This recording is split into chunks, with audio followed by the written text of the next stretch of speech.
Hello ways அனைவருக்கும் வணக்கம். ஒரு பெண்ணு கல்யாணம் ஆகி அவருடைய கணவரோட வீட்டுக்கு போறா. அப்ப திடீர்னு அங்க பாம்புகள் எல்லாம் அந்த கார் முழுவதும் நிரம்பி இருக்கு. அவங்க எல்லோருமே அதிர்ச்சி ஆகுறாங்க. அந்த கல்யாண வீடு கலவரமாகுது. ஆனாலும் அந்த பெண்ணு ஒரு உண்மையான பெண்ணு, ஒழுக்கமான பெண்ணு. இதுக்கு பிறகு நடந்ததுதான் அதிர்ச்சியான சம்பவம். ஒரு ஊர்ல சால்மான் பேகன்ற ஒருத்தவங்க வந்து வாழ்ந்துருக்காங்க. அவருடைய கணவர் சலீம். அவங்க கூலி வேலைக்கு போய் சம்பாதிச்சிருக்காங்க. அவங்களுக்கு 5 வருஷம் ஆயும் குழந்தை இல்லை. இப்ப குழந்தை இல்லாதால ரொம்ப வருத்தப்பட்டு போயிருக்காங்க. இப்ப நாட்கள் சில ஓடுது. இப்பதான் திடீர்னு ஒரு நாள் வெளியில போயிட்டு சால்மா வீட்டுக்கு வராங்க. அப்போ ஒரு வயசானவங்க அங்க ரொம்ப அடிபட்டு ரொம்ப காயப்பட்டு போய் உட்காந்துருக்காங்க. இப்ப அவங்கள ஏன் இங்க உட்காந்துருக்கீங்க அப்படின்னும் அவன் கேட்கிறான். இது போல சாப்பிட்டோம் 4 நாள் ஆச்சு, எனக்கு கையில கீழே விழுந்து அடிபட்டு போச்சு அப்படின்னும் அவங்க சொல்றாங்க. இப்போ உடனடியா அவங்களை அழைச்சிட்டு வந்து சால்மா அவங்க வீட்டுல வச்சு அவங்களுக்கு காயத்து மருந்துலாம் போட்டு அவங்களுக்கு உணவு கொடுக்குறாங்க. இப்ப அவங்க 2 நாள் ஆன பிறகு ரொம்ப சந்தோஷமா நீ நல்லா இருக்கணும் அப்படின்னு சொல்லிட்டு உனக்கு குழந்தை இல்லையான்னு கேக்குறாங்க. இல்லைன்னு சொல்றாங்க. கூடிய சீக்கிரமே உனக்கு ஒரு நல்ல குழந்தை பிறக்கும் அப்படின்னு சொல்லிட்டு அவங்க போயிடுறாங்க. இப்ப கொஞ்ச நாளாவது சால்மா கர்ப்பமா வரா. இப்ப அவருடைய கணவர் சலீமும் ரொம்ப சந்தோஷமா வர்றாரு. ஒரு மகள் பிறக்கிறா. அவளுக்கு மகள் பிறந்த பிறகு ரொம்ப சந்தோஷமா வராங்க.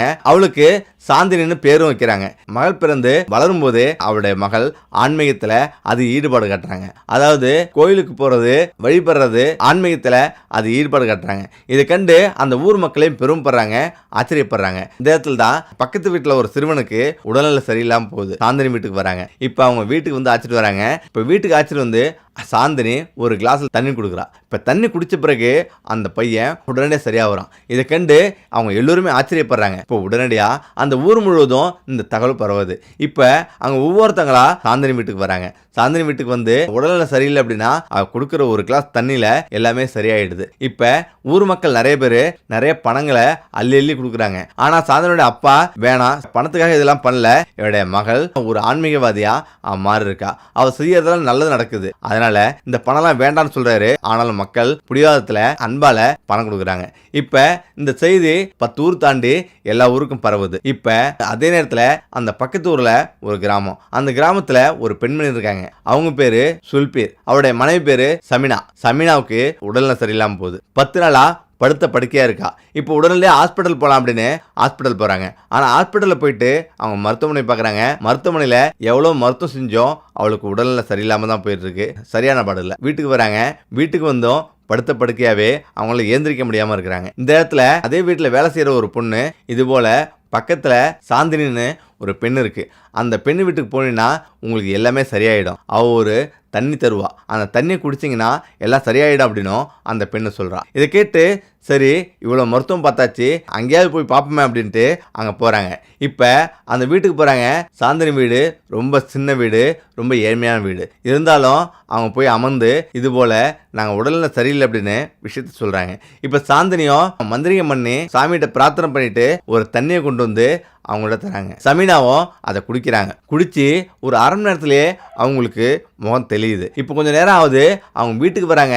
2 நாள்லயே அவங்களுடைய உடல் முற்றிலும் சரியாயிடுது. இதை கண்டு அவங்க ஆச்சரியப்படுறாங்க. இப்போ அவங்களுடைய மனதில் எப்போதும் அந்த பெண்ணை பற்றியே போயிட்டு இருக்கு. ஏன்னா அவங்களுக்கு ஒரு மகன் இருக்கான். அவன் பேரு வஜ்தான். அவங்க வீட்டுக்கு பணத்துக்கு பஞ்சமே இல்லை, மிகப்பெரிய பணக்காரங்க. காரு, வீடு, பங்களா அப்படின்னு பல விதமான சொகுசு வாழ்க்கை வாழ்ந்துட்டு இருக்காங்க. இந்த இடத்துல வஜ்தான் அவன் நினைச்ச மாதிரி ஊர் சுற்றுறான், நண்பர்களோட சுற்றுவான், தண்ணடிப்பான், இப்படி பல விதமாக அவன் சுற்றிட்டு வரான். ஆடம்பரமான வாழ்க்கையை வாழ்ந்துட்டு வரான். இந்த இடத்துல வஜ்தானுடைய மனைவிக்கு தன்னுடைய மகன், இந்த பொண்ணு ரொம்ப அழகாக இருக்கா, நம்ம மகனுக்கு இந்த பொண்ணை கல்யாணம் பண்ணலாமா அப்படின்னு அவருடைய கணவன்கிட்ட அவள் கேட்குறா. சமீனா கேட்குறா. ஆனால் அவருடைய கணவர் என்ன சொல்கிறாருன்னா அந்த பொண்ணு ஏழ்மையான பொண்ணு, எப்படி நமக்கு செட் ஆகும் அப்படின்னும் அவர் சொல்கிறாரு. இப்போ சமீனா என்ன சொல்கிறேன்னா பணம் நமக்கு முக்கியம் இல்லை, பணம் நம்மள்கிட்ட ஏராளமாக இருக்குது. அவன் வஜ்தான் இப்படி சுற்றிட்டு இருக்கான். இப்போ கல்யாணம் பண்ணால் அவரோட தெரிஞ்சிருவான், அவனுடைய வாழ்க்கை நல்லா இருக்கும் அப்படின்னும் அவங்க சொல்கிறாங்க. இப்போ சரி அப்படின்னு அவரும் ஒத்துக்கிறாரு.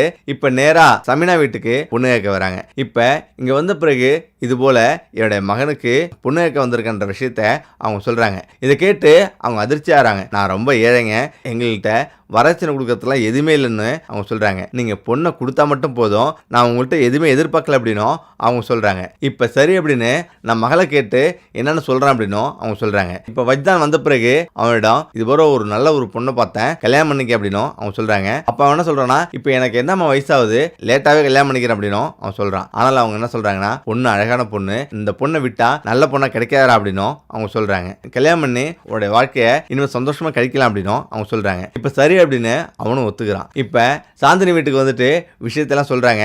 சாந்தினிட்ட அவங்க அப்பா அம்மா கேட்கறாங்க. இப்ப சாந்தினி என்ன சொல்றான்னா, நீங்க என்ன சொல்றீங்களோ அதை நான் கேட்கறமா அப்படின்னும் அவளும் ஒத்துக்கிறா. இப்ப அவங்க 2 பேத்துக்கும் திருமணம் நிச்சயிக்கப்படுது. திருமணமும் சந்தோஷமா நடக்குது. எல்லோரும் கூட்டு வச்சு மிக பிரம்மாண்டமா திருமணத்தை பண்றாங்க. இப்ப திருமணம் முடிஞ்சு கார்ல 2 பேரும் வஜ்தான் வீட்டுக்கு போறாங்க. வஜ்தான் வீட்டை நெருக்கிட்டாங்க. அங்க நெருங்கின பிறகு அவங்களுடைய வாசலுக்கு முன்னாடி வண்டி நிக்குது. இப்பதான் திடீர்னு ஏகப்பட்ட பாம்புகள் அந்த கார் மேல ஏறுது. 10 பாம்பு ஏறுது. அதுக்கு பிறகு பார்த்தா 100 பாம்புக்கு மேல அந்த காரை சுத்தி நிக்குது. இதை கண்டு சாந்தினி அலறா. ஏன் இப்படி நடக்குது அப்படின்னு பயப்படுறா. இந்த நேரத்துல வஜ்தானும் பயப்படுறான். இப்ப காவலர்களை கூப்பிட்டு உடனடியா அந்த பாம்புகள்லாம் தூக்கி போடுங்க அப்படின்னு அவன் சொல்றான். இப்ப காவலர்களும் அந்த பாம்பெல்லாம் விரட்டுறாங்க. இப்ப கீழே வந்து இறங்குறாங்க. இப்ப நிறைய பேர் இந்த பொண்ணு ஒரு துரதிர்ஷ்டவாளி, இந்த பொண்ணு வந்தால்தான் இப்படி அபசகுனமா நடக்குது அப்படின்னும் எல்லோருமே சொல்றாங்க. இப்ப அவளும் வந்து அதிர்ச்சி ஆகிறா. நேரா வீட்டுக்குள்ள போலான்னு போறாங்க. ஆனாலும் கேட்டுக்கு முன்னாடி நிறைய பாம்புகள், அதாவது முன்னாடி எதிர்பார்த்ததை விட பயங்கரமான பாம்புகள் அங்கேயும் நெளிஞ்சு ஓடிட்டு இருக்கு. இதை கண்டவங்க அதிர்ச்சியில் உறைஞ்சு போறாங்க. இப்ப சஞ்சனா அப்படியே மயங்கி கீழே விழுறா. இப்ப எல்லோருமே ஏதோ ஒரு அபசகுனம் ஏதோ ஒன்று நடக்குது அப்படின்னு எல்லோரும் சொல்றாங்க. இப்ப வஜ்தானம் அதிர்ச்சி ஆகிறான். இப்பதான் அந்த ஊர் பெரியவர் ஒருத்தர் அங்க வராரு. யாரோ இங்க ஒருத்தர் மிகப்பெரிய பாவம் செஞ்சிருக்காரு. அந்த பாவத்தால தான் இது போல நிகழ்வு நடக்குது. என்ன செஞ்சீங்க சொல்லுங்க அப்படின்னும் கேட்கிறாரு. இந்த பெண்ணு தான் ஏதோ பாவம் செஞ்சிருக்கு அப்படின்னும் அவர் சொல்றாரு. இப்ப சமீனா சொல்றாங்க, என்னுடைய மருமகள் ரொம்ப நல்லவ, உன்னதமானவ, கடவுள் மேல அதிக பக்தி கொண்டவ, அவ அந்த மாதிரி செய்யறதுக்கு வாய்ப்பே இல்லை. நீங்க ஏன் இந்த மாதிரி சொல்றீங்க அப்படின்னும் அவ சொல்றா. இப்ப சரி, அவன் செய்யலைன்னா உன்னுடைய மகன் ஏதோ பெரிய பாவம் செஞ்சிருக்கான், அவன் என்ன செஞ்சிருக்கான் அப்படின்னு அவன் சொல்லட்டும் அப்படின்னு அவர் கேட்கிறாரு. இப்ப அவனும் அமைதியா இருந்திருக்கிறான். சொல்லுப்பா, நீ என்ன செஞ்சிருக்க, நீ என்ன பாவம் செஞ்ச, நீ உண்மையை சொல்லு அப்படின்னும் அவன் சொல்றாங்க. இப்பதான் வஜ்தானோ அழுதுகிட்டே உட்காந்துடுறான். இப்ப என்ன நடந்தது சொல்லு அப்படின்னு சொல்றாங்க.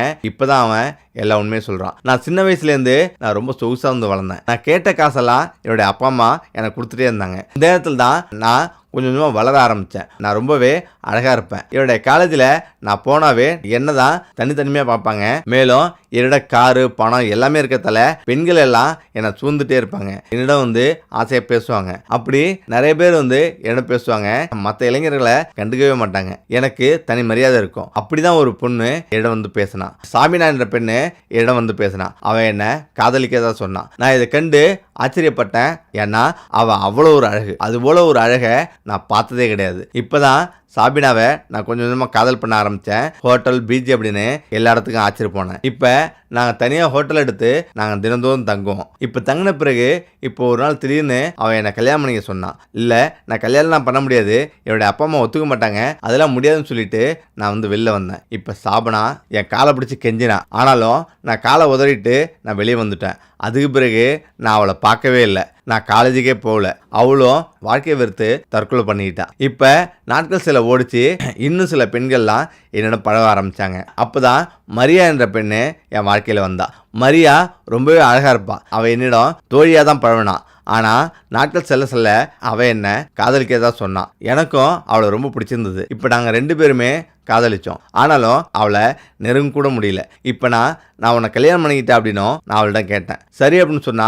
ஆனால் நான் சொன்னேன், நான் அனாதை, எனக்கு அப்பா அம்மா யாருமே இல்லை அப்படின்னு சொன்ன பிறகு சரி அப்படின்னு யாரும் இல்லாத இடத்துல நாங்கள் 2 பேரும் கல்யாணம் பண்ணோம். கல்யாணம் பண்ண பிறகு நாங்கள் ஒரு சின்ன வீடு எடுத்து அங்கே தங்கியிருந்தோம். பகலானா அங்கே இருப்பேன், இரவானா வீட்டுக்கு வந்துடுவேன். எங்கே போகிறேன்னு கேட்பா. நான் இரவு ஷிஃப்ட்டு வேலைக்கு போகிறேன்னு சொல்லுவேன். அதே போல் வீட்டிலேருந்து நான் இரவு வெளில போனால் நான் ராத்திரி வேலை செய்ய போகிறோமா அப்படின்னு சொல்லிட்டு நான் வெளில போவேன். இப்படி மாறி மாறி வாழ்க்கை நடத்திருந்தேன். அவள் கர்ப்பமானா. நான் அந்த கர்ப்பத்தை கலைச்சிரு அப்படின்னு நான் அவளிடம் எவ்வளோ போராடினேன், கலைக்கவே இல்லை. இப்போ நான் கோவப்பட்டு நான் அவளை விட்டு வேகமாக வெளியே வந்துட்டேன். இந்த நேரத்தில் தான் அம்மா அப்பாவும் ஒரு பொண்ணை பார்த்தாங்க. இவளை பார்த்து நான் ரொம்ப சந்தோஷமானேன். ஏன்னா இருக்கிறதுலே இவ தான் அவ்வளோ ஒரு அழகாக இருந்தா அப்படின்னு சொல்லி முடிக்கிறான். இப்போ எல்லோருமே அதிர்ச்சி ஆகுறாங்க.